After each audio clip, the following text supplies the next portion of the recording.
Okay, I'm a little bit upset that David's streaming over there and he's not hanging out with me. What's going on, man? What is he doing? What are we doing? We got two different streams going. This is obscene. Anyways, I gotta do this grad show. People in the Discord saying, Kraai, dude, where is this thing going on? Yesterday, too, we'd kind of finished almost the 1000s. Yeah, I think we had actually a pretty good job of it. But my computer just died, dude. It was kaput. Kaput.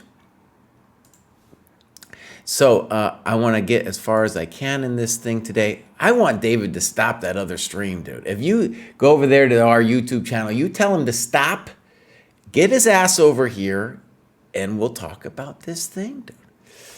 Okay, so yesterday, as I remember it, we did Grand Trier, which was kind of like just magical because I didn't end it on purpose.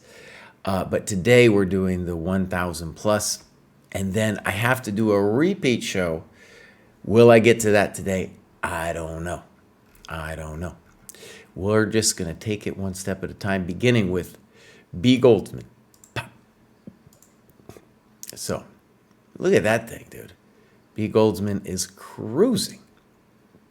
And already you can see with these badges flying up there. Look at that heat map, doing really good. Hasn't done the tactics test, though. Too proud of that.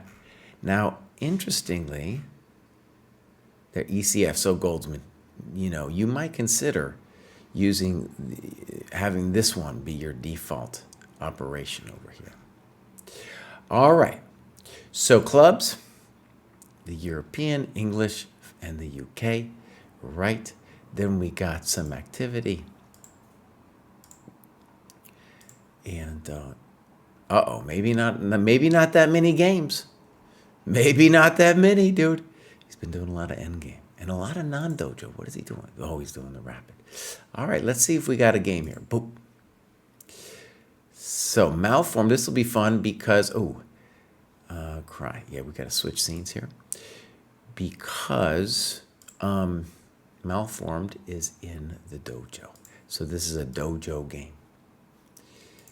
And, we got to yell at him a little bit. Here's our time graph. And as you can see here, Goldsman is a criminal here, man. Unless he's just clearly winning by move 10 out of theory. But we see this a lot. And every graduation show I do, I get to yell at somebody. So here I'm yelling at Goldsman. Really an obvious thing to say, if you can fix this part of your game, you are going to improve. Now, it's possible, like I said, he was winning out of theory or something. We'll see. We will see. Okay, so here we go. So far, beautiful development. Knight d7. I don't think it's bad, especially if he's going to hit you with e5. c3, unnecessary, because e5 isn't going to demand you take, and it's not a developing move. Taking is definitely then a mistake, because your pawn on d4 is stronger than this pawn. And now black is fine. Knight e7. Knight f5. Okay, good. e4. Now we get a snip. An interesting position. Castles. Knight d2. Queen e7. Queen b3. And here in this position, at a GM level, we would say this is significantly better for black because the unopposed dark square bishop really will make it hard, this guy, to attack the black king. Also, black is going to get a jump in development with knight c5 after queen b3. So first of all, we should just say queen b3 wasn't it, because you're giving away a free tempo here with knight c5. But even here, like I'm saying, at a higher level, this bishop is a meaningful thing. Here, probably not that big of a deal. In any case, queen b3, nolo poeto, because knight c5. Now, here's where the rant begins. B. Goldsman, you're moving too fast, buddy. You're moving too fast. Slow down. You move too fast. You gotta make the morning last now. So, knight c5 is just something black is also missing. Bold. A little frisky. Bishop d3. I think this move is too slow. Absolutely. Now, your problem, though, is when you castle like this, you're setting yourself up to be attacked, right? And you're saying that you have something on the h-file. But here's a great example where we can just talk about the bishop on g7. At any point, I just play h6, boss, and there ain't nothing. Ain't nothing happening here.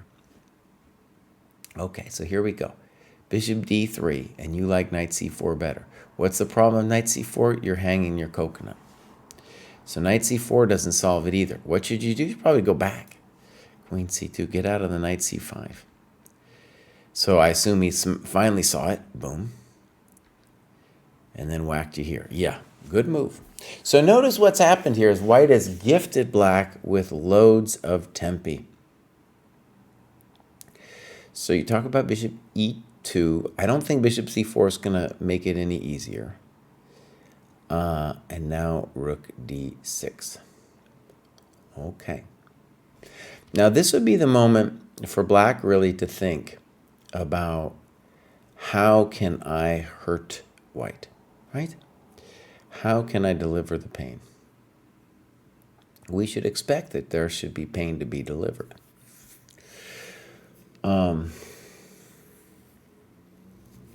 Yeah. And I don't see it right away. I flip it here. And maybe rook d6. Maybe rook d6 is just simple and strong. One bummer for black is queen e6. Then he could throw bishop c4 in.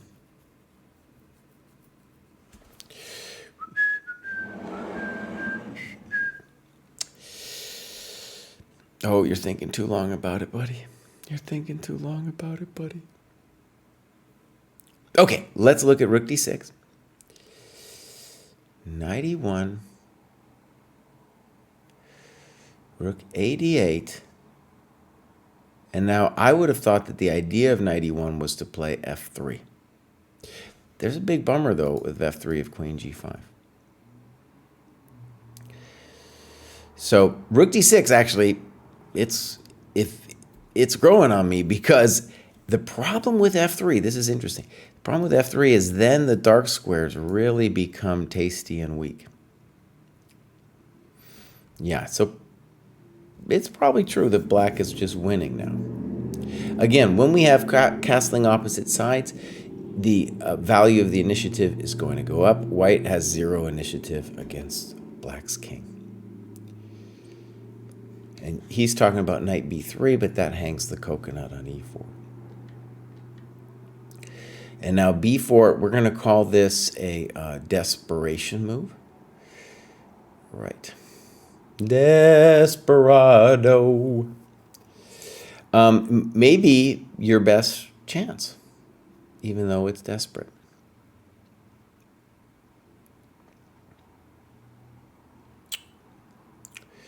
And black plays knight e6.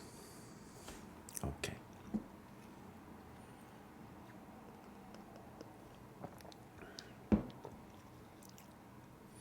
I'm just looking. Just looking, boss.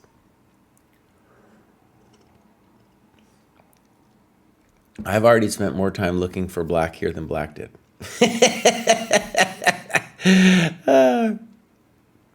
Okay. I don't see anything amazing. I'm not sure about knight e6. I'm not sure where it's going. Knight d7 is another option. In principle, the position is just simply winning for black because we have the initiative and the development and the bishops. That doesn't look right. And now bishop a6. Yeah. Now, well, it looks crushing, doesn't it? It looks absolutely crushing. Knight f3. Knight G5. Now, by the way, this is where we got to do the work. Does Bishop A6 win? Yes or no? I don't know. I don't know for sure yet.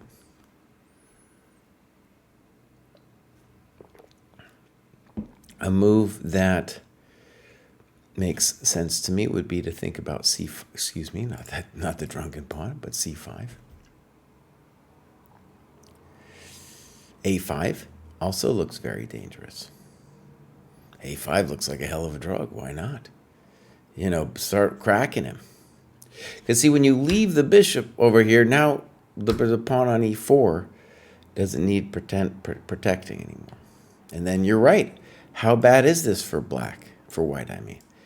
It's probably still gone, It's probably still gone, but at least here he can dream.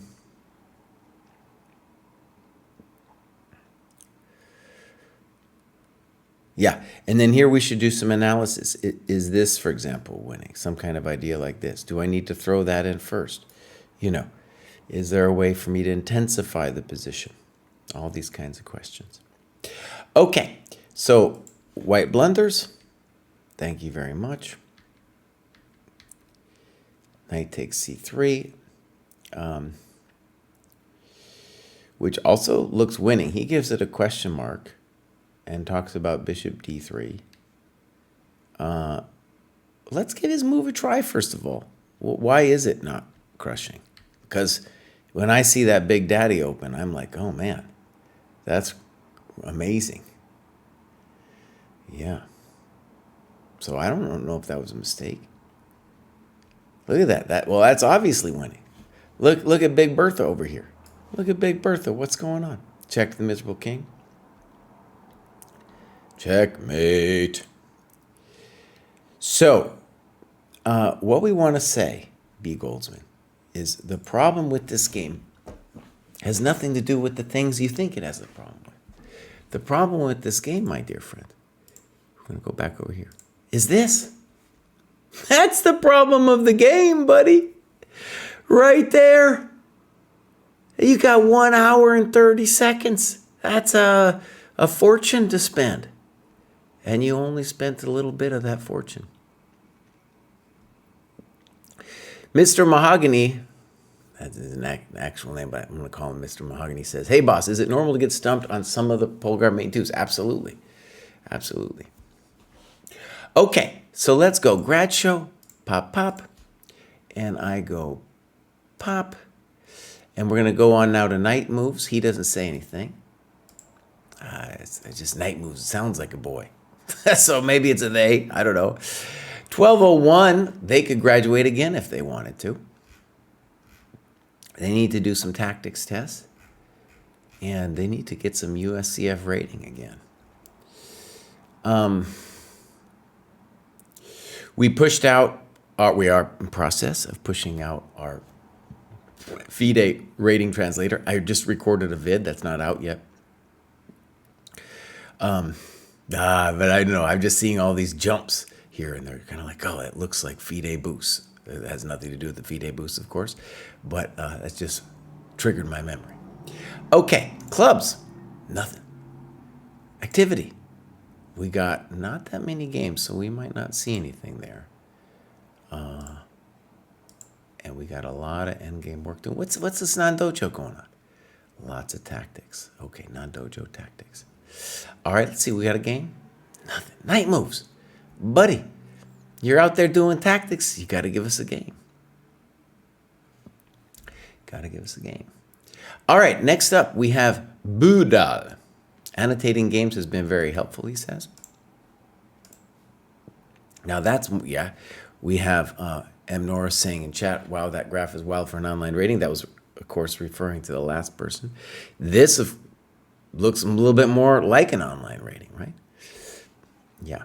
A good dojo online rating, too. The guy has got a steady climb. He had a malaise going on over here, but maybe that's when he was doing the hard work, putting money in the bank, and now the deposit is paying off.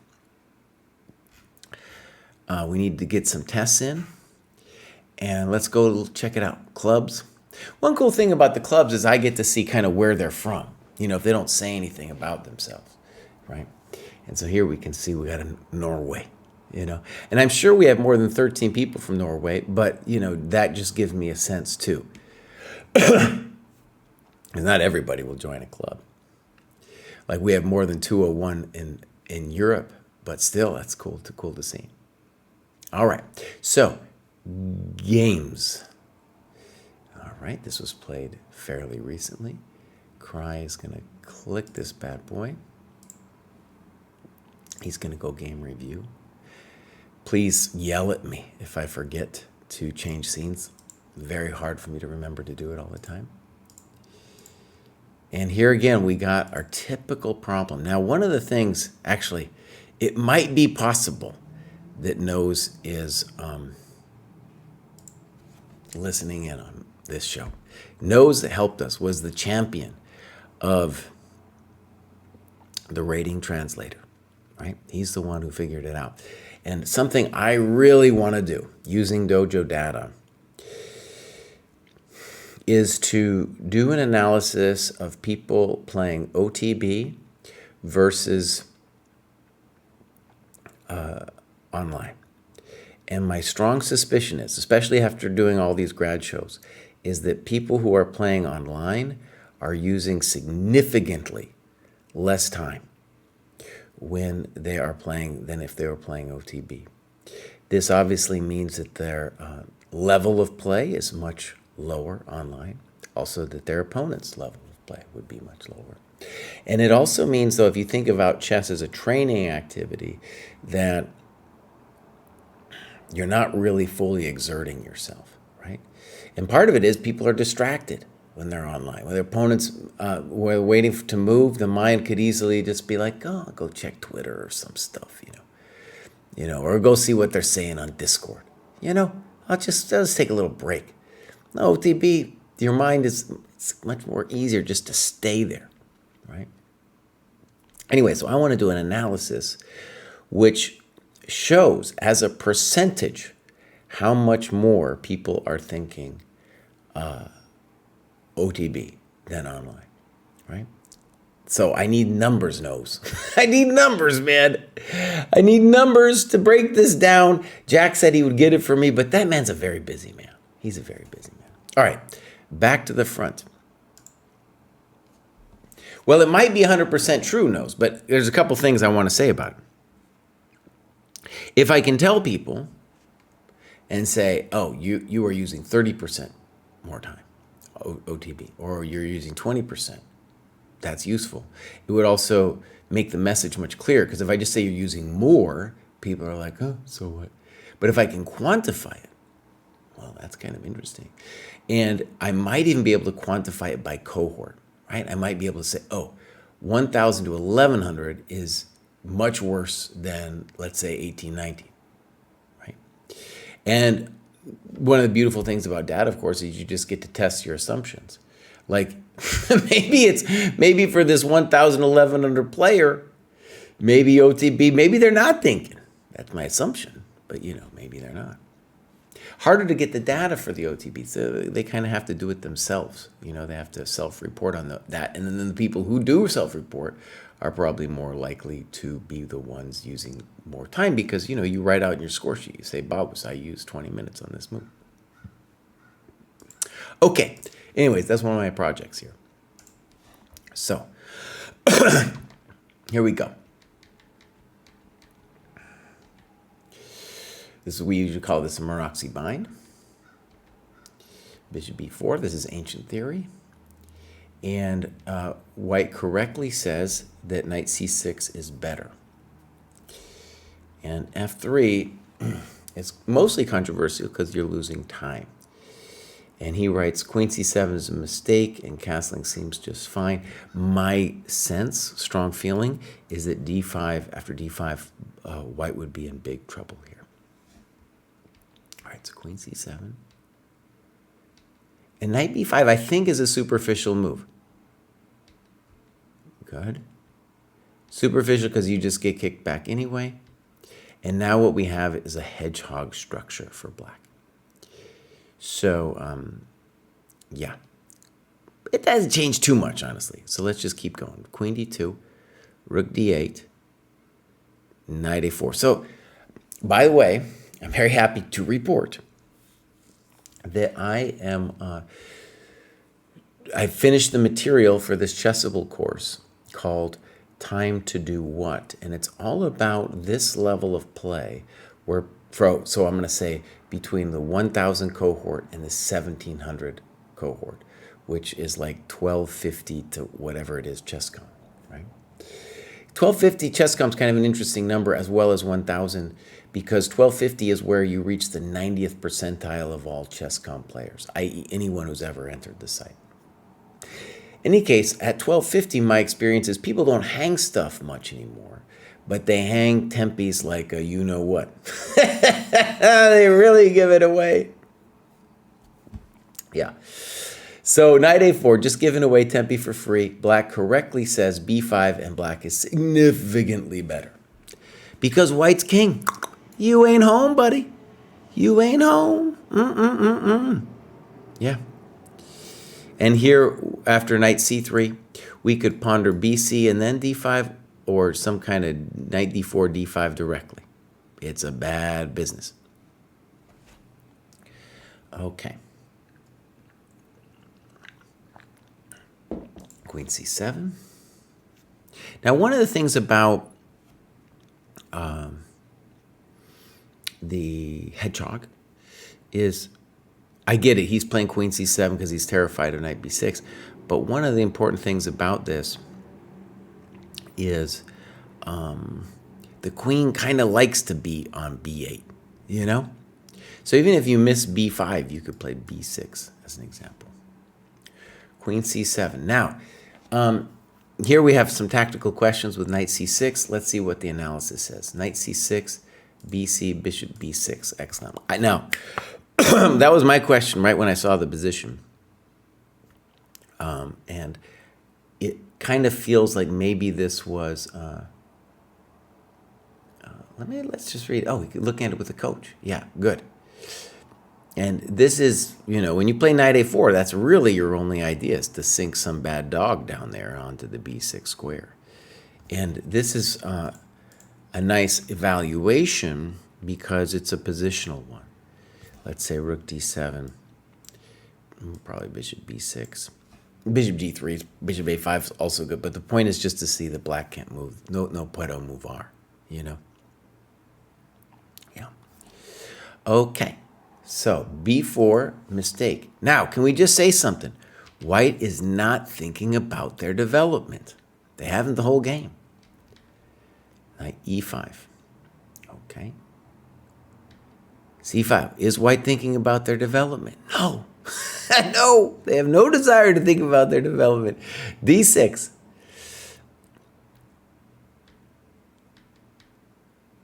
I think they're just toast here, right?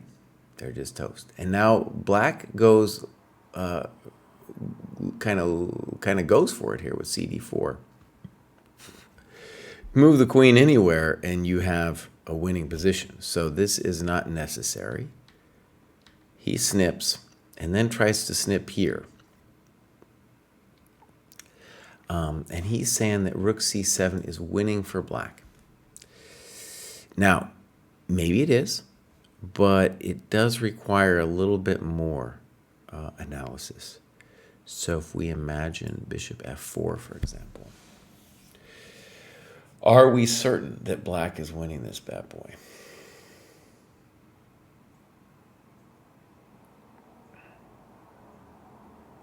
Let me just say, I don't know.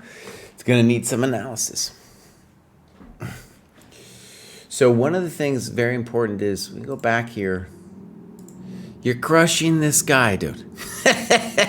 You're crushing this fool. You could do just about anything here. Queen b8, oh man. And it's winning because it's not just a pawn, you're killing him with the development. Okay, cd4. And then probably now we're toast, yep. Yeah, this is no good. Finally, castles. Edol. let's just say, bud, you got a castling problem. You got a castling problem, son. Good move. Good move. Good move. Good move. And he resigns. Okay. So there it is. Castle. Take your time on the clock. I think I used more time there going over it than Edal did. Okay. Back to where we were. Grad show. All right. Is David still going covering his Olympiad thing? Tell him to get in here. Tell him, David, what are you doing taking up the YouTube channel? We doing the show. Come onto the show with me. What are you doing? All right, here we go. The next step is David. Doesn't say anything. And what's going on here? 12-12. Also, it's kind of not playing much. Maybe just like sporadically going for it. Let's give him a follow here. I don't always remember to follow people. And we got some tactics and checkmate tests done. Okay. Clubs. All right, there we go. Evening. Oh, we might not have any games, my friends. Doesn't look like we got games. Let's see. Boom. Nothing. Shallow blue, buddy. Now, you do make this little task. And I have been fretting about my task of game review because I just, I got a lot of things to do, blah, blah, blah. But for yourself, it's not just to get your game reviewed. The heart of the program, annotate a game, my friend. Annotate a game. Okay, next up we have Vladimir Mabena. And I give click. Oh, I didn't want to wait. Oh, shoot. Now it's all ruined. Now you've done it. Okay. Oh, it's getting hot in here, dude. I'm going to do this, and I'm going to turn on the cool air here for a second. All right, Vladimir, tell us something about yourself. 1530. Now, here's actually an example of the FIDE boost. So this will give us a chance to talk about what we're doing. Almost with certainty, Vladimir is we're gonna tell him on Sunday, we're gonna be like, buddy, you need to dial it back. Now, notice, Vladimir, even though he puts this as his preferred metric, it's almost like he understands. And he's like, I'm 1,300, 1,400, buddy. I'm not any of this other fancy stuff. So just don't feel bad if you get demoted or we ask you to demote, right? So here, for example, Lee chess was the other thing that we discovered was very, very inflated. And so probably here you're going to go down as well. So, all right, let's take a look. Clubs, adult, nice activity. People have been neglecting their games and analysis. But otherwise, this looks pretty good. Games. Oh, we got some. Vlad the Awesome. All right, here we go. This is Vlad the Awesome. Let me actually poop. I don't got anything here. Let's go game review.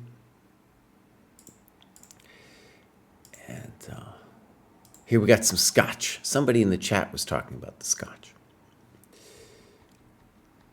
Okay. Okay, and now black decides to take everything off. This is controversial really because you're developing the queen. Queen f6. Now what you should understand is the problem with queen takes f6 is that you are developing black's knight. Okay, that's the problem. And now you really should play knight c3. This is not a developing move. And now you are encouraging black to play knight e3. Now, maybe they shouldn't, however, play this move. So, for example, b6 comes to mind as a simple and obvious move to play. So knight e3, king d2. See, now the knight's just popping around. He's not doing much. He's not developing. Now he's going to get smacked again. Bishop b5 is kind of weird. Why not bishop b3? But okay. Good move. Okay. Good. Rook a e1. In principle, I like it. And now I think the critical move for black would be bishop h3. He gives a check. We get out of dodge. b5, frisky, not developing. Okay, here we go. We got a snip happening. I don't know why we're snipping now. Let's talk a little bit about the situation. We need to improve these pieces, you know? They need to do something. And I think the first thing that we should consider here is f5. That's the first thing. Not so much, it is true, the pawn, very pretty there, but also because it cuts the scope of the black bishop. Another plausible move, I think, would be knight e2, because notice that knight's not doing a whole lot. All right, let's give your move a chance. Pop, pop, and I really don't like that move. Why are we doing that? I was thinking that maybe your intention here could have been knight a4. Is it amazing? No, I don't know. But, you know, at least here the knight might have a dream. It's important to have dreams. So, d4. That's a bad move because it enables the knight to improve itself. See, the pawns here are dominating the knight on c3. But the second you play here, play knight e4. So one of my things that I preach about, as I truly preach this, is the reason people aren't sensing that their pieces are poor is because their opponents always let them out. So they don't see like, oh, my knight has to be improved because their opponent just lets him out. Oh, no. Oh, no. And then that's no bueno. Boom. Yeah, that's no good. So obviously we have to consider something else besides bishop f5. And now the pawns are going to fall like ripe apples, my friend. Simple chess, okay. That's simple chess. Whatever. Knight e3, okay. Knight e3, here we go. Okay. How can you complain? Check to the miserable king. Okay, there it is. So well done. And I don't know, this one, there's no clock. Sometimes I think that's an import issue. So, all right. Good job. That was Vlad the Awesome. And I think there's some important things there. Time. It's about time. My course hopefully be out maybe in a month or so. You know, I'll push that on the dojo. It really is. Now when we talk about these cohorts from 1,000 to 1,700, people are just giving away time like it's nobody's business. Right? Doing this grad show was my inspiration for creating the course. Okay, back to the front. And next up, we got Domvaz, and he says, playing more games, annotating games, and reading modern ideas by Reddy helped in this graduation. Okay, cool. It is a very nice book. We can give him a follow. 1306, USCF, great that you're using the OTB. USCF, one of the few rating systems that's been surprisingly stable over the madness of the last year. Okay, so that looks good. We want you to do some tactics tests. Clubs, SF Bay Area, home, spiritual home of the dojo. You know, only David's left there now. He came back from France. So, all right, this is looking good. Let's check out the 12 to 1300. Good macro, so we're going to see some games here from Domvaz. Boom, games. Oh, this is going to be good. This is going to be good because we got somebody who is doing the work. Obviously, this is an OTB game. We're going to, first of all, before we switch, we don't have any times in here. Let me just give a little shout out. So, strong players have understood for a long time that when they play OTB, now sometimes these games are, if you play in a fancy tournament like I did recently with the US Senior, it's all going to be the clocks are going to be connected to the board. Sometimes that's the case. And then if I wanted to, I could go and get the clock times. Even there, though, I was writing down the clock times, partly out of habit, but also I know it's not just simply a thing for later. It's a way for me during the game to just kind of keep a little bit of a note about what the time situation is. It's like, oh, check it out. It just takes a second to write the clock times down. In any case, I bring it up because for the longest time, it was really hard. I talked to ChessBase. I was like, you guys, fix this. Let me put in some kind of graph here so I can see me and my opponent's times. And they're just deaf. And then Jack, boom, boom, just like maybe just moved his mouse around a little bit. Pop, it appeared. In any case, it's a really cool thing to do. I encourage you to do it. And that's the end of my rant. Okay, here we go. Okay, fine. Good. Good. And he writes, this move used to scare me because I used to think it severely weakened my center. But I've since realized that it's fine and bishop e2 is simply the best move. Okay, good. Bishop e2, knight f6. Right. So let's talk about this a little bit. It is a very dynamic position. And the fundamental drama that black has to realize is, how big of a deal is this? And if I take it, am I allowing knight c3? Because the real problem in white's position is that pawn is taking up the knight's natural square. Okay. So e6, I think, is the most testing move here. Because now after knight f6, we have to wonder about this. And it looks very strong.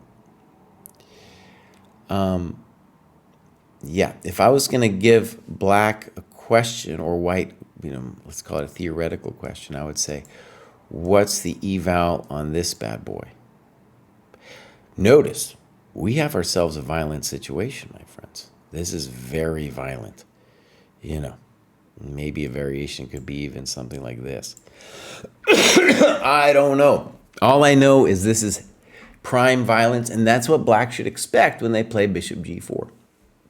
But the way this goes down, now the knight's just going to get brutally kicked. Okay. Okay, big moment. I believe in white's position, primarily because black needs several moves before they castle. Now, bishop e3, do I like it? I don't know yet. I don't know. I definitely believe in castles. Let's read what he says. I considered castles here instead of bishop e3, but I wanted to win a tempo by threatening to win a pawn in the center. Okay.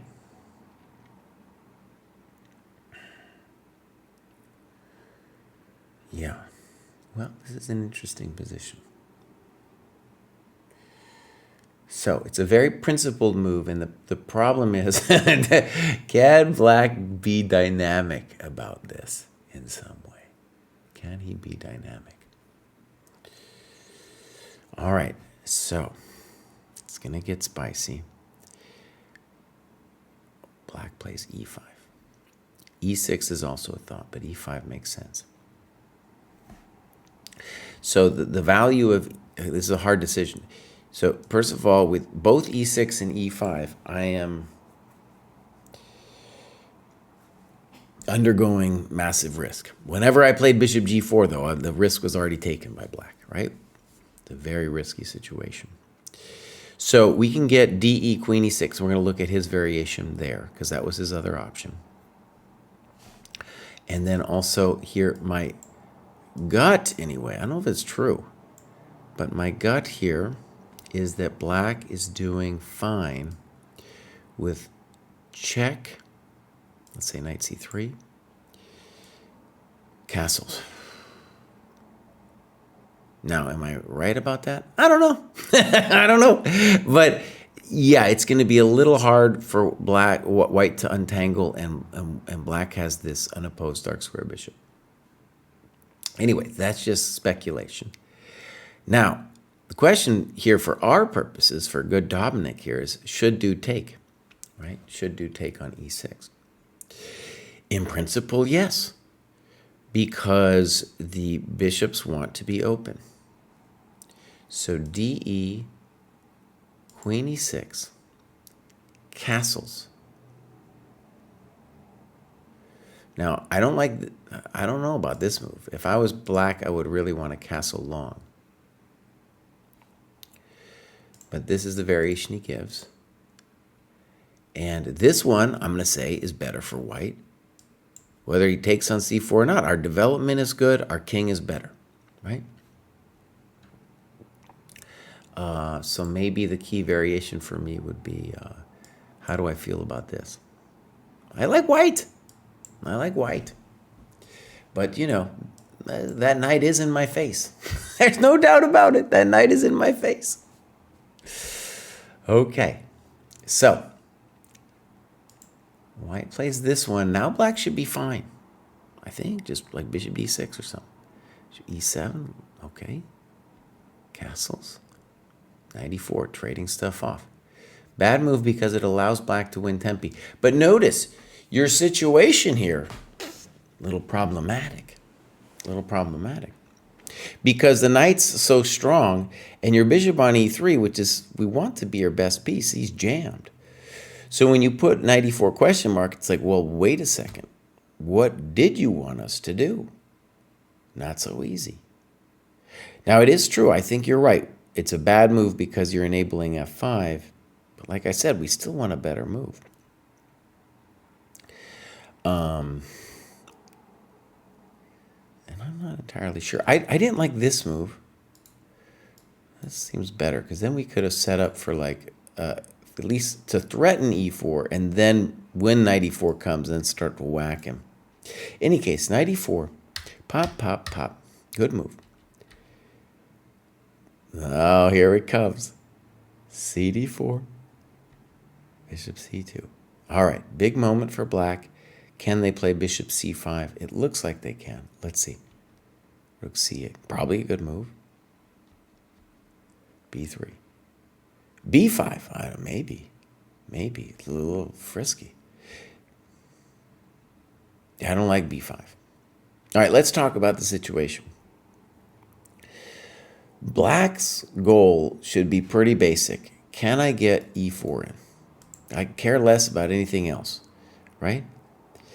And I don't want this guy to be active. Never want it to be active. So, the problem with b5 is you're giving me this square. I could take it, and then no matter what's really happening next, I'm coming around the mountain. You know, maybe this actually now could be a very nice in-between move. That might be clever, actually, right? Yeah, maybe that's a good move, though. So if we have that response, maybe. But you see what I mean? Why are we giving him anything? What? Just play bishop c5, bud? You know, we can prevent b4. And then bang, bang. Welcome to the dojo.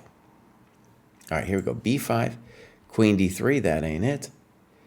e4, and I'm not 100% on e4 because maybe he should sacrifice the exchange. Let's look at the variation. Now, part of the bummer here is he can't move the queen to a square that defends c4, so that's a bummer.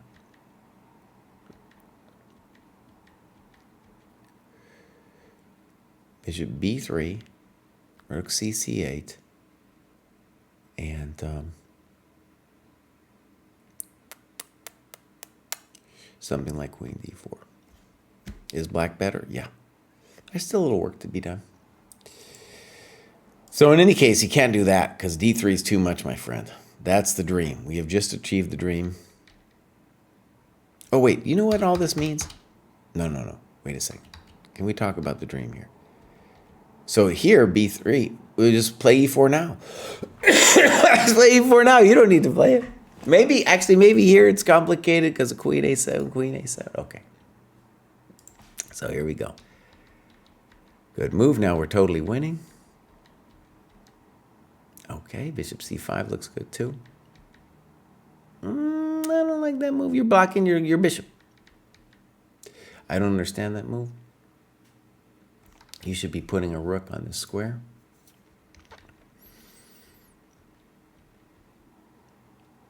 Yeah.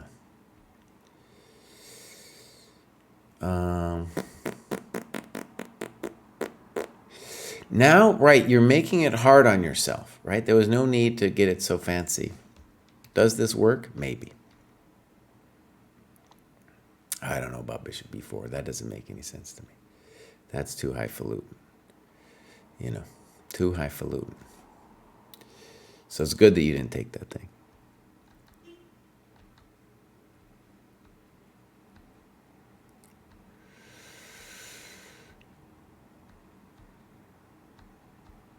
Now we're going to go after him again, huh? All right. The take is definitely just completely winning. He says no. C5. Yeah, C5. If he gave you C5, you needed to do it, buddy. Oh, Black, he's blundering now. He's blundering now. Here we go, baby. This is the dream you wanted. Well, Mama said push. That's one of the things she said. Mama said push. Bam, anyway. Very nice. Welcome to the dojo. Oh, was that? That's what Black got what he deserved. Didn't finish you off. So that was a good game. And I want to stress a really good annotation. I'll go ahead and make a further claim. It's not only that the online games aren't people moving too fast. The OTB games have better annotations.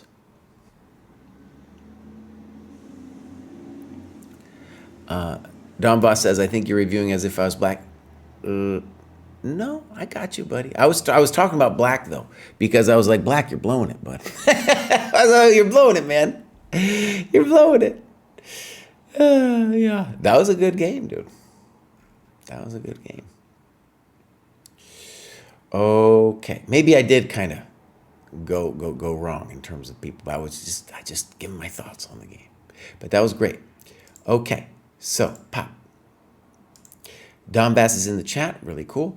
Next up is Chess Cat. Chess Cat says, I've been hanging around in the free tier to see what this dojo thing is all about. Fix the screen, buddy. Fix the screen.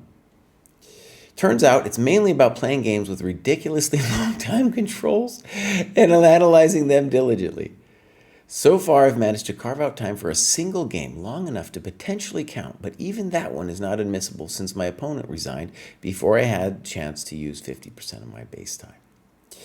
Anyway, I've almost climbed back to the rating plateau, which I had fallen off from years back, so I suppose this is where the actual work begins. Okay, this will be interesting to look at. Maybe we're not going to get any games. But I think this sentiment is important for us in the dojo to kind of think about. So the sentiment is these games you're asking us to play are really long. I can't even imagine it. And if you've come up, maybe you joined, let's say, either ages ago or you're a pandemic player, and so Blitz is kind of your default thing. You're going to be oriented around that. But what's interesting for somebody like Chesscat is now that they're coming up into 13, 14, the people around Chesscat are going to start to be doing OTB, right? That exertion level where you have to really be thinking in OTB is going to be something that is going to be necessary for progress. And also just the culture around Chesscat is now going to change a little bit for it as well. All right. So, Don Bass, I'm sure I lost the plot as well, buddy. I'm sure I also lost it. From Kiev, dude. Wow, dude.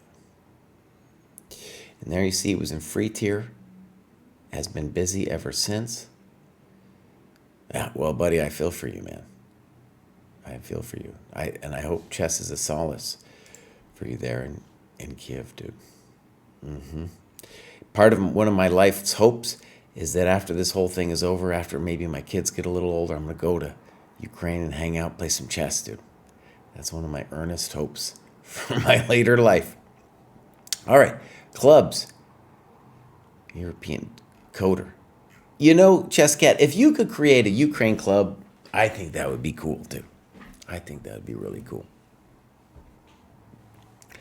Okay, so joined recently. Fantastic. Here we go. Activity 103.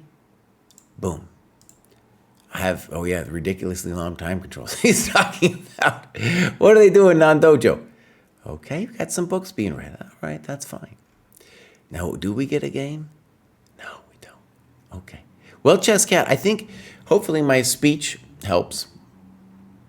And for sure, like, yeah, you're now at a level where you should start thinking about some OTB. And you are living in, although a war zone, one of the best chess cultures in the world. All right, pop. Let's move on to Max. Max, don't say much. Maybe this is just one of those graduations that doesn't mean too much. We're going to find out.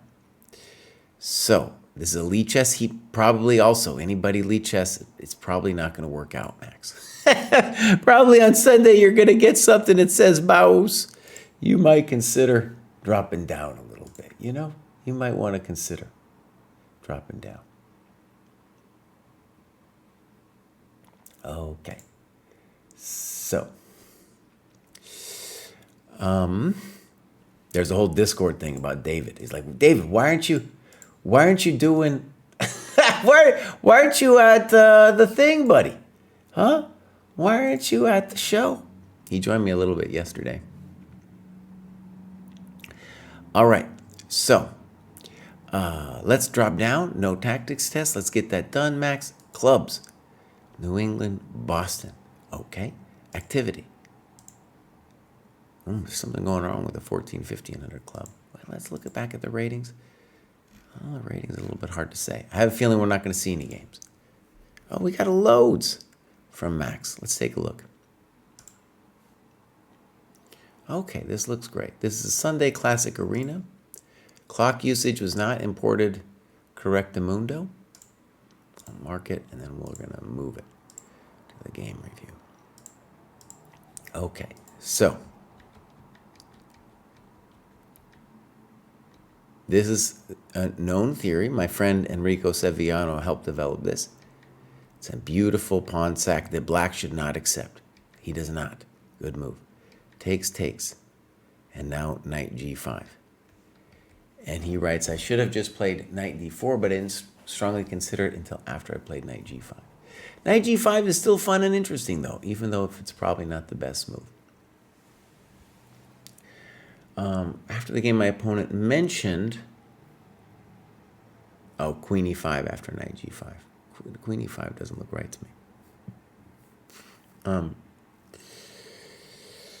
So, Correctamundo, well, I think we would Correctamundo c takes d4. I'm not an expert on this line, but the point would be that on bishop g4, then we whack him like this. Then we get knight g5 for real. Okay, so knight g5, not developing our pieces. e6. Bishop b7, great. Knight e4, fine. f4, terrible move. An important move, it restricts e5 from the knight on c6, threatens f5 and some variations and pressures his king side. No. Now, by the way, it's not easy for me to know what to do for you here.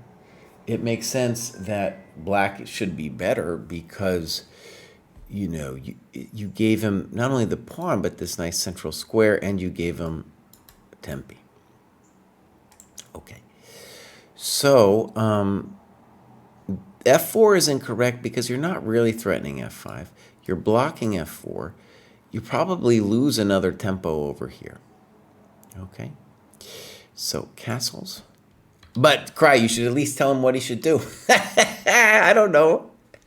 Yeah, maybe knight d2, maybe queen e2, maybe queen f3, something like that. You know? Develop. Queen h5. Now, this man is a very frisky man. Max is over here. Knight d5.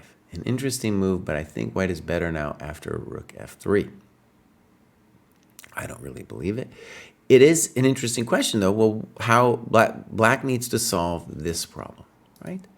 This is the thing he needs to solve.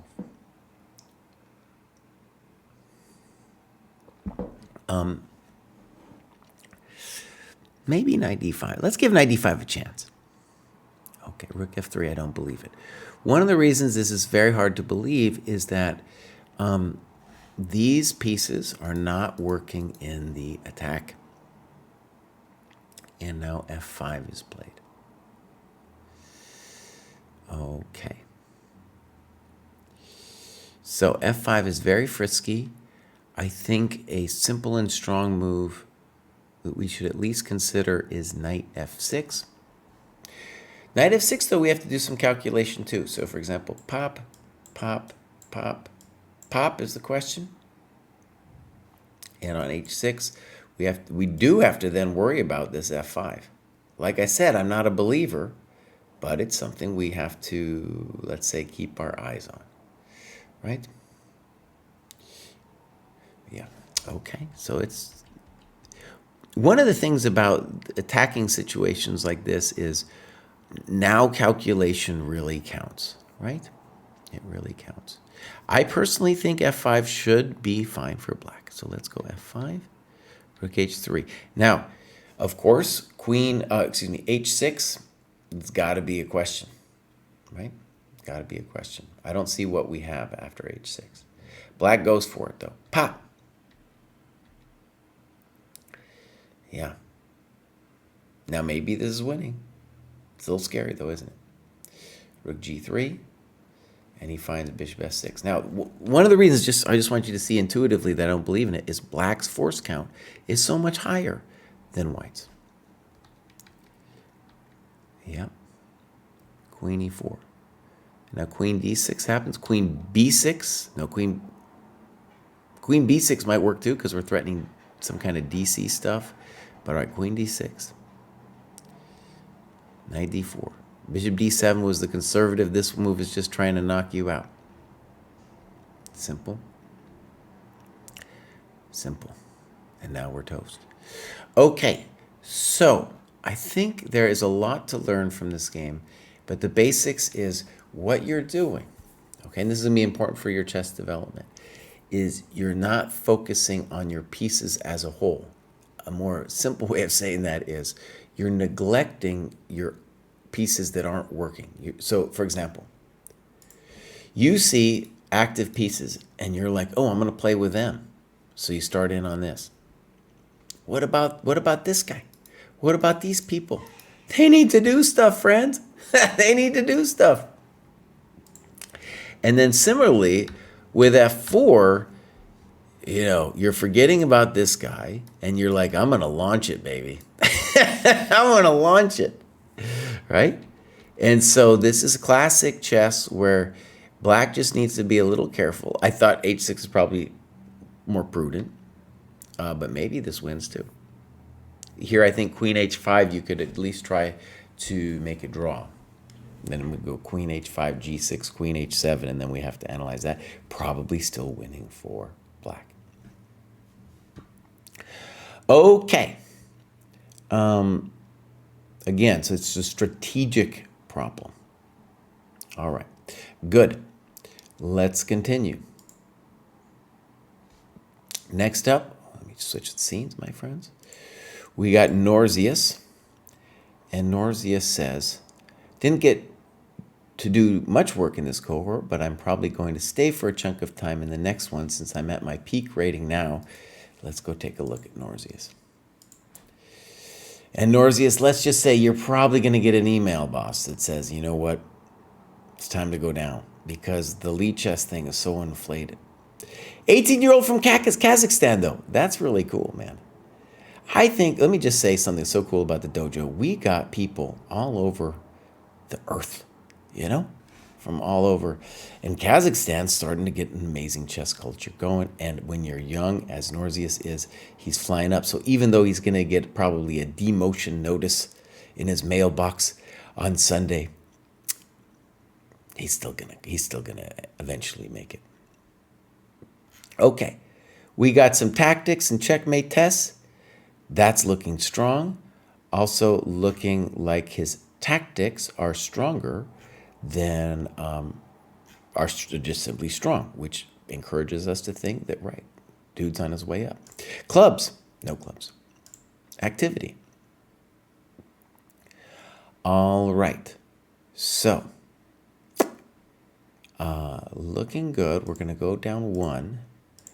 41 hours of work, lots of tactics, as could be seen by his tactics ratings.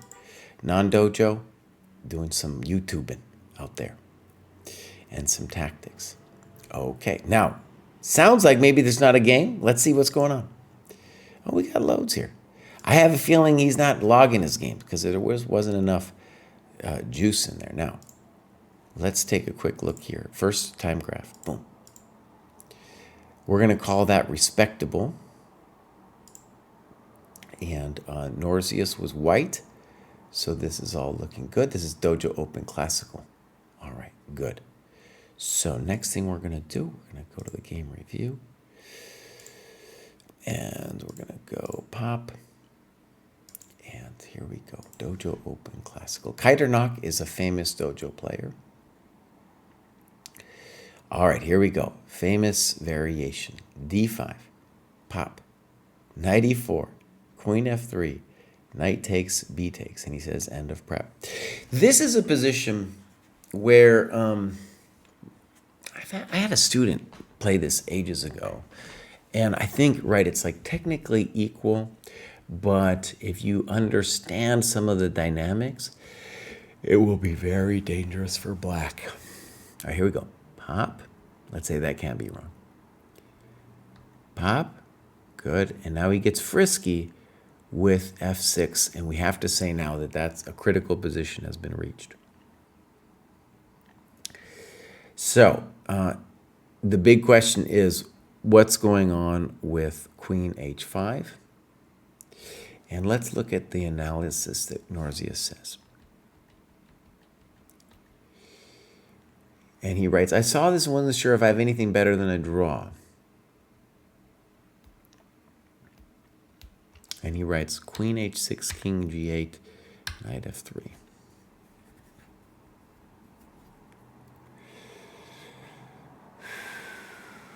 It's spicy, isn't it? Yeah. And he says the engine recommends e6, which was not my first thought. This would have been e6 in this position. I don't know, buddy. The e6 doesn't make any sense to me. You would have to have a nice move after queen d6. Maybe the computer, I'm sure, has something. I just don't know what it is. The demotion notice. That's right, Freddie Patzer. So, one thing to me that's interesting about f6 is, strategically speaking, if we can't do the queen h5 thing, then we're kind of strategically lost. So the interesting thing for me would be to say, I don't know how to evaluate that position, but if I don't do it, I'm host. That's the interesting part of it to me. Right? If I don't do it, I'm host. Because he's about to develop his rook. Queen e3, snip, snap. And he said, seeing this position before queen e3, I thought at least I can get my pieces out and play chess. Okay. Yeah. Now he finds b6. I feel like he's going to have more than one good move. But let's just say some obvious stuff. Bishop f5 looks good. Knight c6 looks good. It all kind of looks good. Simple chess. Good. Bishop e3. And now bishop e3.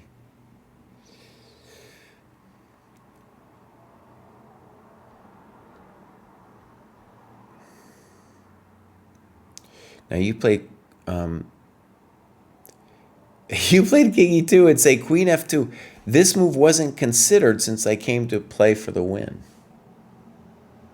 Now, if we could trade queens, we should absolutely do it. And we can still play for the win if we trade queens. I think the bummer, though, is queen f4, you're going to lose some coconuts. So delayed bomb cloud. Let's see how black does it. Knight c6 should win. Oh, what a pathetic move. Oh, don't call it pathetic, buddy. You got no right call it. No, it's pathetic. You can't be playing chess like that. It's too slow. It's time to mate black. He writes about knight d7. I think it's very similar to knight c6. We're going to, put a rook here and chop, chop. So, c6. Now we might live. Okay. Okay. Good move. Now there's a little grief, isn't there? That isn't it. Bam, baby. Welcome to the dojo. Oh, that isn't it. But what do you want him to do? What do you want him to do? Oh, yeah, it's crispy critters. Yeah, and I'm glad you wrote that here, here, right, rook g7 makes a lot more sense. You are crushing this person, however. A little slow, buddy. Rook g7, absolutely. Now you're being slow. Time to mate him. Oh, see, now let's just talk about black's crimes here. Dude is obsessed with pawns. Obsessed with pawns. King c7, good annotation. Good move. That ain't it. Uh-oh. You're talking about queen h6. Uh-oh. Is he living? Is he living? Queen e5, rook d7, queen h4. Good move. Check to the miserable king. Check to the miserable king. Check to the miserable king. Now you got to open his coconuts. Bang! Good move. Okay. Norzius, you're showing some skills, bud. You're showing some skills. And I think, first of all, I talked about the demotion notice, and maybe that's going to happen to you, but it's going to be a temporary thing because you are truly playing some good chess. And one of the things maybe to take home message is, when you play aggressive chess out of the opening, sometimes you're going to be forced to keep it going. F6 is a very provocative move because he's like, what about queen h5, boss, right? And so that's why queen h5 really, by the way, e6, you got to find some answer to queen d6. It's not apparent to me. It doesn't make any sense. But queen h5, sack, and then keep playing. That's what the aggressive players do. A little bit cojones, a little bit balls of steel, but that's what they do.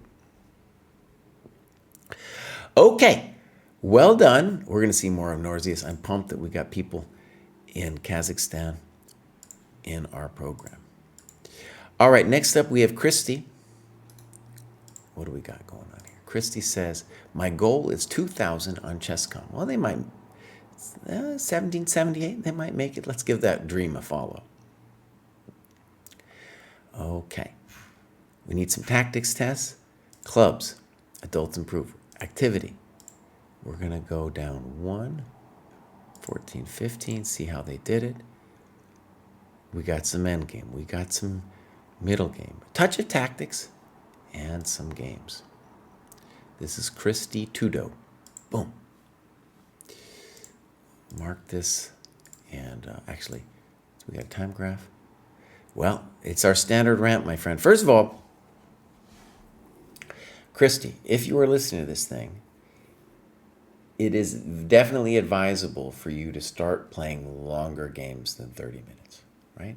Longer games. I think actually at this, especially the cohort you're coming into, I don't even know if you're allowed to be playing 30-minute games over here. Let's just check real quick if we got one that isn't 30 minutes. So time, he's playing 30-minute games. This is his modus. All right, we'll go and look at this one. So again, it's a 30-minute game where dude is not taking that much time. The rant is simple, Christy. If you take more time, you're going to sweat more, you're going to see more, your chess will be evolved more. And if you play longer, you're going to play players that also use their time. Okay, so game review.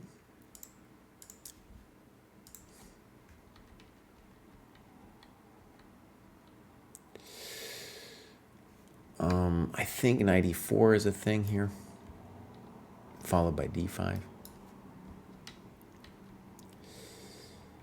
a6, castles, d6, bishop b3. Fine. Knight d4. Okay. So the thing to observe is that black has lost 2 tempi, 1 and 2. And now you go for it with bishop takes, knight e2, good, b5. First big mistake, that committing b5 creates more weaknesses in the black camp. I have a dream game. Well, to my mind, the problem with b5 is I would like later to hit white with d5 with tempo. So I don't know if b5 is such a, in itself, like the creation of the weakness is that big of a thing. Good move. Queen d7, that isn't it. And now you play a4. I think h3, I don't think bishop h3 that's not doing anything. So a4, c6. Why can't he castle? Yeah. He needs to castle. And now what you said earlier is absolutely true. It's not so much it's a weakness, but I really like now that the scope of this bishop is so evil. h3, good move. I guess they need to take and just say, hey, boss, I'm worse, right? So bishop h5. And then you played knight h5. Engine apparently wants you to do something like e5. e5 is very clever. Okay. And then they blow it with castles. They are in big trouble, though. There's no question about it. And then you got it. This is a bishop from Doom over there. Yeah. That isn't it, buddy. There we go. Yeah, don't hang your knight, bud. Don't hang your knight. Oh, no. What are we doing, man? Oh, no. We're hanging our things. Okay, so good job.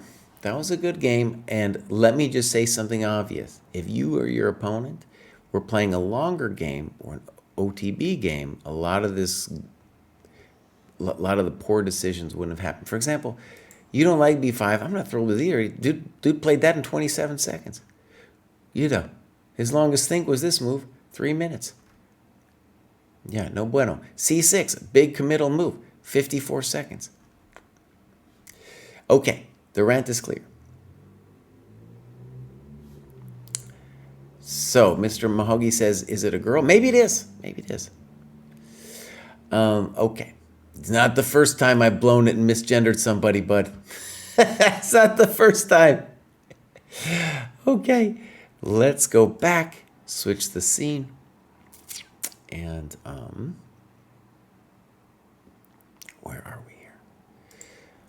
Okay. Next up is Baus. And Baus says it's all about the tactics. Yeah. And actually, this boss is going to do what he said he was going to do, which is to turn on a little bit of air because it's gotten hot. So I'm going to be right back.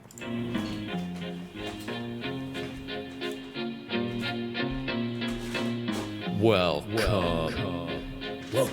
to the dojo. Check out Joe, he's a Reddit bro, likes to edit posts, and he starts to gloat when he gets the most of votes or likes. Yeah, he's really hyped, really psyched, cause the club is really tight and the work is really light. His training plan is the first thing your eyes see, cause he got more follows than my boy Eric Geisy. Opinions on Magnus, Hans, and Karyakin. Who cheated who, which engine that he hacking. He got blocked by Short, ignored by Dvork, but he can't be wrong. He scored a like from Truan. He's got lightning attacks on GM blunders and gaffes. True, not over the board, it's only the other chat. Still his 7-year plan ensures the last laugh. Distractions detract from any actual actions. Excuses are useless, he rues his inaction. Awaits satisfaction, the status of Magnus. He bought 50 books and opened up 10. Fools ought to read Psalms, not my system. He's got 30 alt accounts on every site around. Chessable courses keep looking cheaper by the pound. He got 22 databases and 36 engines, 25 chess sets, and a massive clock collection. He bought merch from Gotham, Bra and Naka, but his game history looked like some chess copy pasta. A GM coach that he don't listen to, and if you think it is, then yes, my friend, yes, this is you. But that all changed one bright sunny day when a friend said, hey, don't you know? Welcome to the dojo. It's good to grow. Welcome to the dojo. I gave up on the easy. Sweatwork's what we need, G. Sweatwork's what I believe. Waiting's what I'll receive. All right, we're back here. This is the bows. Now, this boss might get his demotion notice, but I'm going to follow him anyway. Yeah, just because at Lichess Classical, as well as the FIDE. Basically, if you have Lichess or FIDE, you might be getting demoted, right? We got Nose explain it on this Discord if you want to check it out. I'm going to do a vid. I did a vid this morning. That's going to come out and be in a kind of an explainer too. All right. So we got one checkmate test. We want more. And the bows. Let's see what's going on with the bows here. Clubs, ADHD. Cohort. And then we got 15, 16. We got some tactics. Mate and twos. Well done. Okay. And the bows is past the point where they get pretty hard too. So that's a good thing for him to be doing. But no games, bows. Bows. Come on now. Come on. All right. Let's go back. Next up, we have Krishy Z. Let's check out Krishy Z. Based in the UK. Last year was my first time playing OTB. We're going to give Krishy Z a follow. Just started using the dojo after having a dormant free account. A doormat account would also be interesting. Okay. So Lichess Classical might get demoted. ECF, however, looking strong. So maybe, I encourage you. Maybe your ECF is new. But of course, especially as we're getting into the upper cohorts here, the higher we get, the more I urge you to use an OTB rating. All right, here we go. Clubs, European, there we go. Activity. I have a feeling we're not going to see any games today.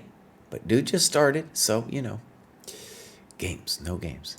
Okay, they just started. They just came back. They had a doormat account. All right, Krishy, hopefully we're going to see you soon. Next up, we have Soccer Alexander. Graduated 4 times in the past year, trying to reach the next cohort, thanks to Jesse, Kostya, and David. Oh, thank you. Reassess Your Chess is a book like no other. Humor, and I learn every time I read it. Does the dojo have anything about nerves, because I get really nervous in OTB? Let's check out Soccer Alexander here before we venture something about nerves. Okay, first of all, their ChessCom looking great. USCF behind, but they're doing it. You can tell they're going for it because every one of these little jumps means they played in a tournament.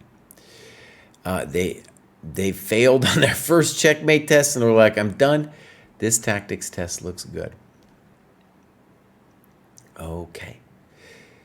I will not forget the question, but let's just go through this here a little bit. Austin, we got the heroes of the dojo live in Austin. We got Nose over there.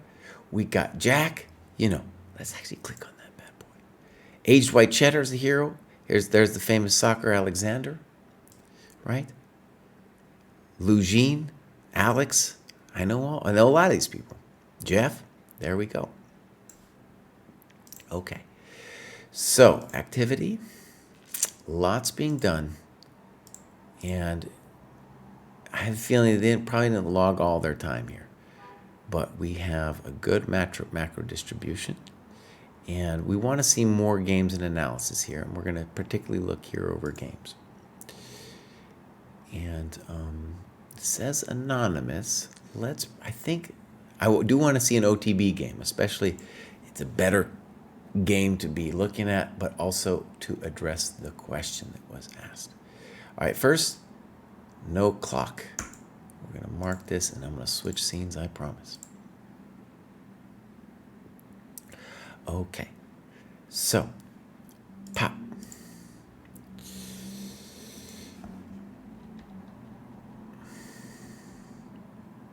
Fine. Okay. Boom. Boom. Excellent move. That's, honestly, if you understand the move c5, you kind of understand the Grunfeld. So, cd, knight d5, you're doing fine. Castles, knight c6. And now this is potentially controversial because he can do what happens in the game with knight d5, e4, d5. A very typical Grunfeld structure is to play knight c3 and queen c7. And then at our leisure then, play things like knight c6, b6, yada, yada. All right, so boom, boom, boom. So we've allowed white to fix this piece. d5, here we go. Knight d4, and now we get a trade out. Knight takes, queen takes, rook takes, bishop takes. Okay, interesting ending. And you right, I thought she would play bishop e3 and trade off my dark square bishop, but this lets me attack the center with my rook. One interesting question is just how do we evaluate it?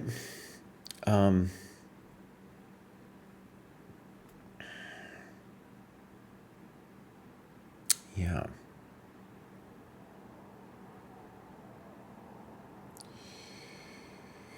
In addition to bishop h6,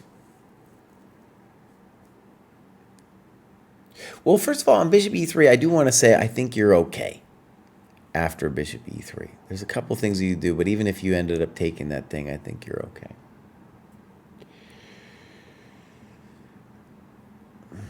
Maybe rook b1 intending b4 could be more to the point.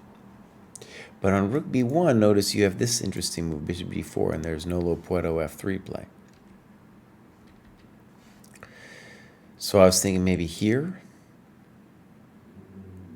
Tell you what, let's give bishop h6 a chance. Maybe it's not bad. It seemed superficial at first, but it's kind of growing on me. All right, e6, the critical move. Correct. Bishop c4. That both sides playing this part of the endgame pretty well. e5. Now I don't like that move.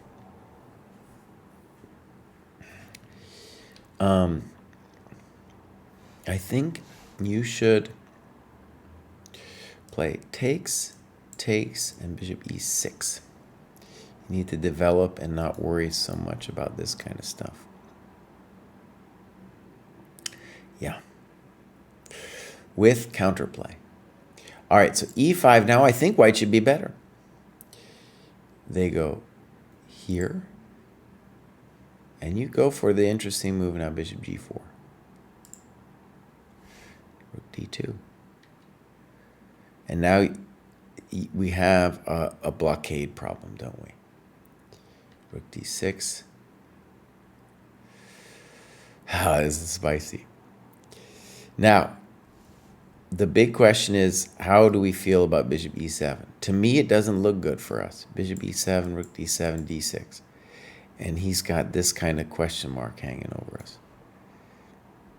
Maybe we can live. It's hot. Like a6, maybe we can do this, intending bishop e6 next, but you can see why I'm nervous. All right, h3, I think f6 is a good move.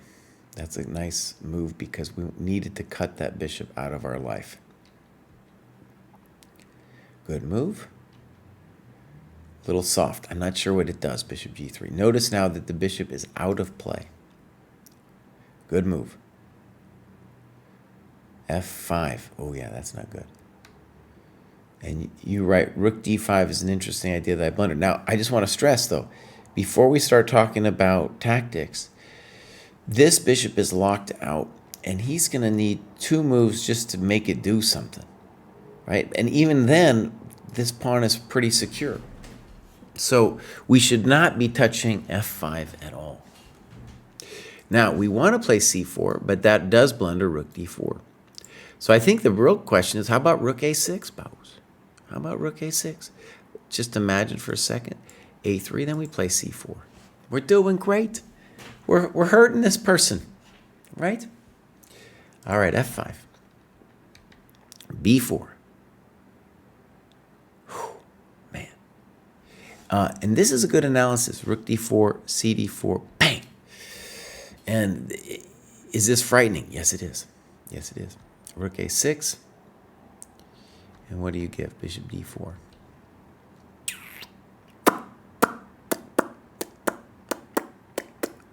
Well, it seems like you're okay here, right? Because you're going to be able to exchange. As long as those pawns don't actually roll, you're going to be okay. So,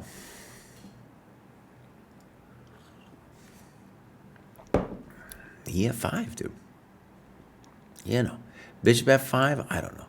Rook e1, start talking to this coconut, right? Okay, so.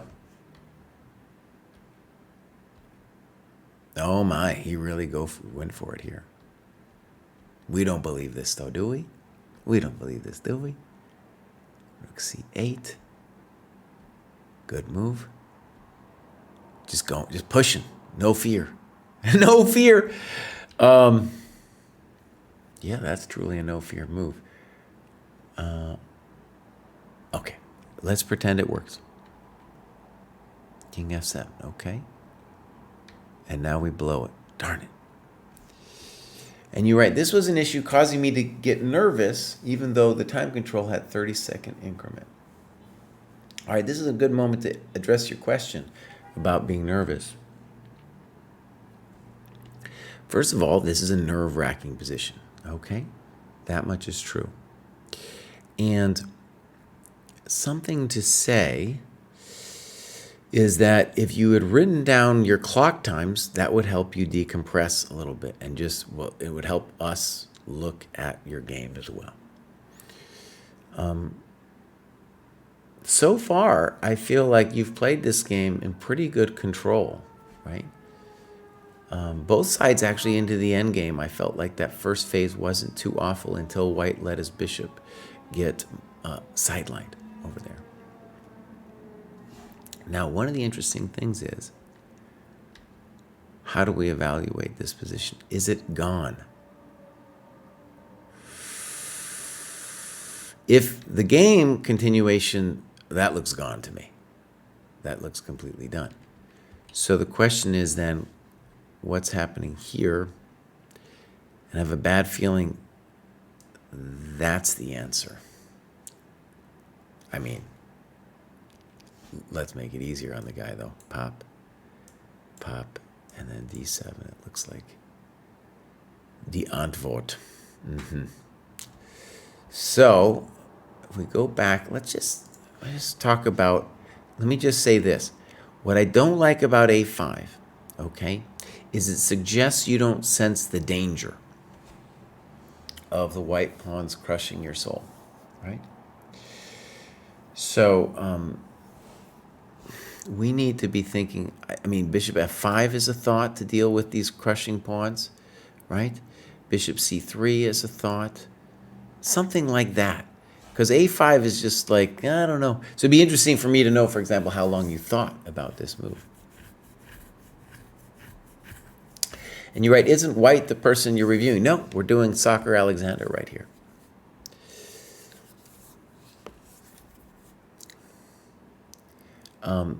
Maybe Viral Stigma was the anonymous person they're playing? I don't think so. All right. Yeah. So this is a good thing to analyze. You'll get this kind of position again where White has a little bit of compensation, but ultimately they should be toast, right? Especially actually think about the Grunfeld. Well, we got to say this is a very typical Grunfeld type of situation too, because they get the center pawns and then they start pushing them.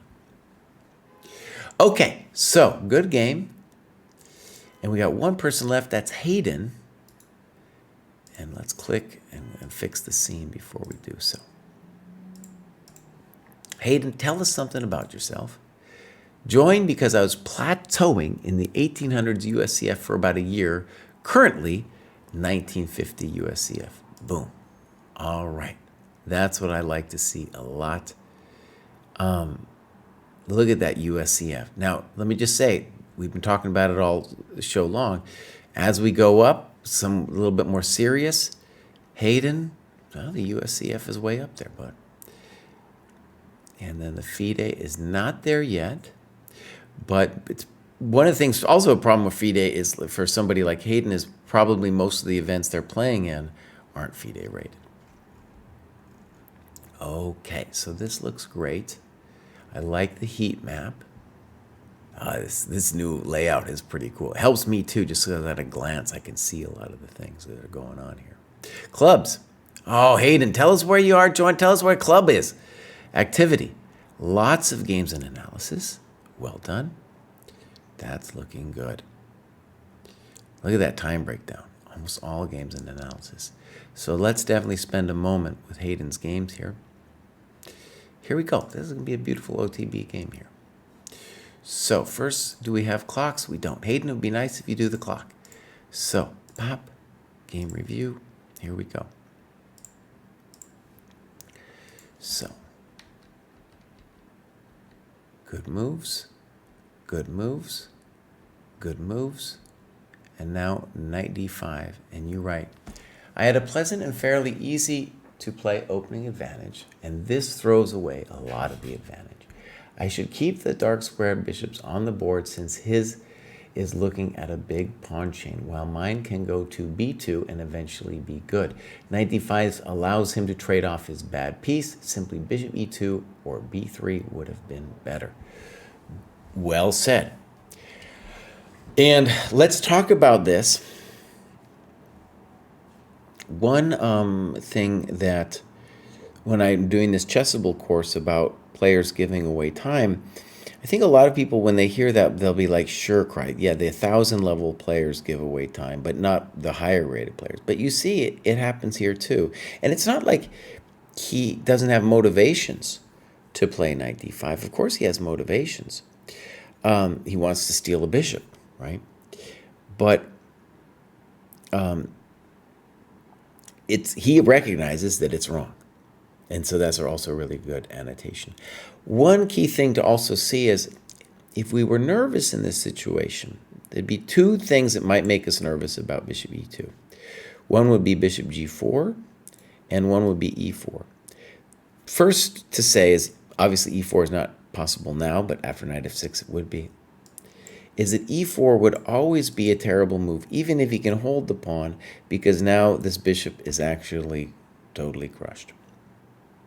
Then the next one, this is a little bit more dynamic, is on bishop g4, it's important to see that we're not afraid of them trading everything out. So imagine bishop f3, pop, pop. Yes, we could take on c6 and have a good game, but I just wanted to show this. This is a glorious position for white. Rook e1's coming and yada yada. Okay, so knight d5, black checks. I definitely think black should strongly consider knight f6. That's how we should answer the lack of development of a move like knight d5. Now white gets to fix their bad piece. Okay, knight f6. Pop, pop. In general, we don't want that exchange for white because his d6 pawn is worse than our d4 pawn. Bishop e6. Rook fd1. Good. Rook e8. I'm not sure I understand rook e8. And now knight f6. And you write about queen c3. I like it a lot. Rook e8 is like, well, what are you doing, buddy? What are you doing? He's got other options. I guess, to me, one of the big questions would be e4. What's going on with e4? Definitely deserves a variation. Okay, rook e8, and then I'm with you. Queen c3 looks great. Now, hear me out again. What's going on? You're giving away time. If you're sensitive to the time and the tempo, you're less likely to make moves like knight d5, knight f6. This might be the moment where I need to talk about Nimzovich's pig. All right? So Nimzovich's pig is saying, when you sell a pig, don't just think about the pig itself.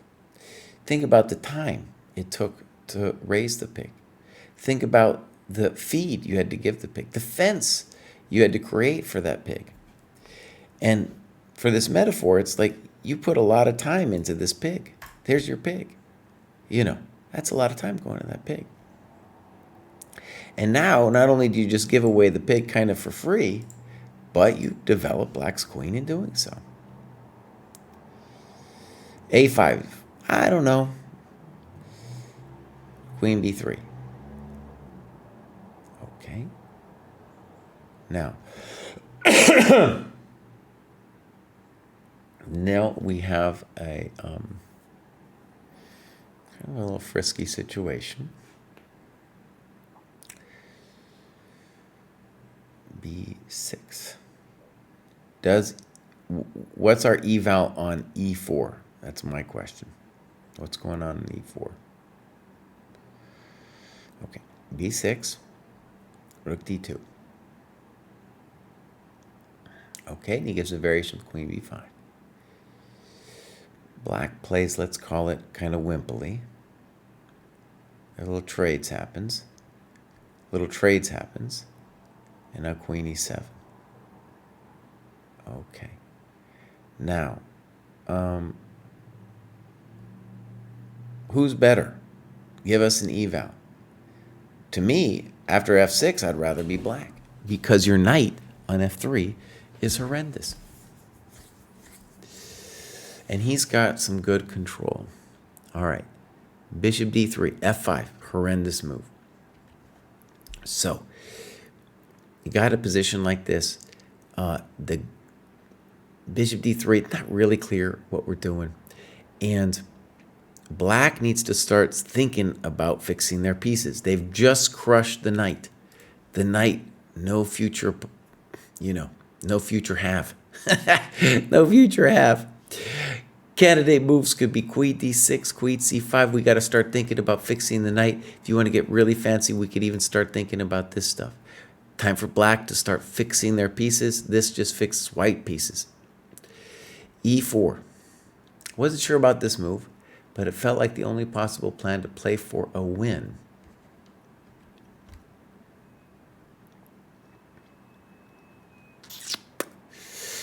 So the problem with E4 is your bishop is getting killed, right? You can play for a win just because black doesn't understand that they're dominating your knight and now your knight's doing something. So even here, bishop e2, you're still playing for a win. Now it's frisky.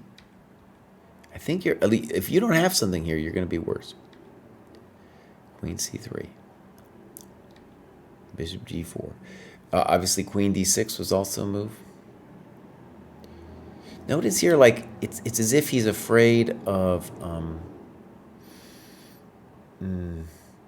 he's pushing your knight to a better square. Queen d6, good move. Knight d4, of course, they could have done too. And now he goes for it with f3. And you're right, I don't really know if this is an accuracy mistake blunder, but it doesn't really do anything, and the kingside attack is way too slow. Okay. You write about knight d4, and we should just say, like, this is a kind of typical advantage here. Let's say c5. And why is it an advantage? Because his pawns are on dark squares. Your pawn is on the light, blocking your bishop. Now, maybe you could throw an e5 here. I don't know. His move, the move you suggest, king f8, also not bad. Right? He's better. He's better. How much better? That's a good question. But he's definitely better. Okay, f3. And, of course, maybe he has something more fancy than knight d4. Right? Maybe he's got something more fancy. Okay. C5, good move. He's thinking about mating you or something. He should be thinking about fixing his pieces, buddy. Okay. That's the spawn of Satan right there that you did. Good move. Because that would you just calculate. You realize he has nothing. And this is a nice note. This position is what I calculated to when deciding if C5 worked. My queen is completely dominant over the position, defending all of my pawns, and my queen plus e-pawn will be able to give my king shelter from any perpetual attempts. The king being on g8 also makes it easier for me to trade queens with a check on the light square diagonal. Well, that is beautiful. So look, Hayden, you clearly have some great calculation skill, and then the problems up to this point have all been about sensitivity to tempo and piece placement. And your opponent, kind of mildly similar bucket. We need to analyze queen takes h2, right? I believe in your position, though. We should analyze it. I don't understand. Thank you. Beautiful. Look at that. And what's so cool about this one is this is a kind of queen endgame that you'll get often where that king, unless he gets mated, your king, he's a hero. There it is, buddy. Yeah. Let's read. I seriously wasn't expecting a win or even a draw. I had heard that my opponent had been crushing everybody the last 3 weeks. So, one thing I really want to stress is, even if you're playing someone stronger than this, you can play to outplay them in the end game, just by basic positional stuff. You shouldn't say to yourself, I got to do something fancy to win. Like here, with that e4, you're saying, I got to do something fancy to win. He's just undominated your knight. You know, take pleasure. Take pleasure in that simple thing, right? Yeah. Queen d7, queen d6, knight b. You know, he had a good game, and he's just going to throw it. Okay, my good friends. That's it for me. I'm going to come back. This is what I'm going to do when I come back. Maybe tomorrow. It depends on this whole Kostya thing. But I got to do a makeup grad show, and I also have to cover some games that have been submitted in this queue here. There's only one, but Victoria's Secret, we're going to cover that in the next show. All right, my friends, I'm going to raid somebody. Who am I going to raid? I don't know. Let's raid the STL Chess Club. And I hope to be back tomorrow to do that makeup. Whew, that was a big one.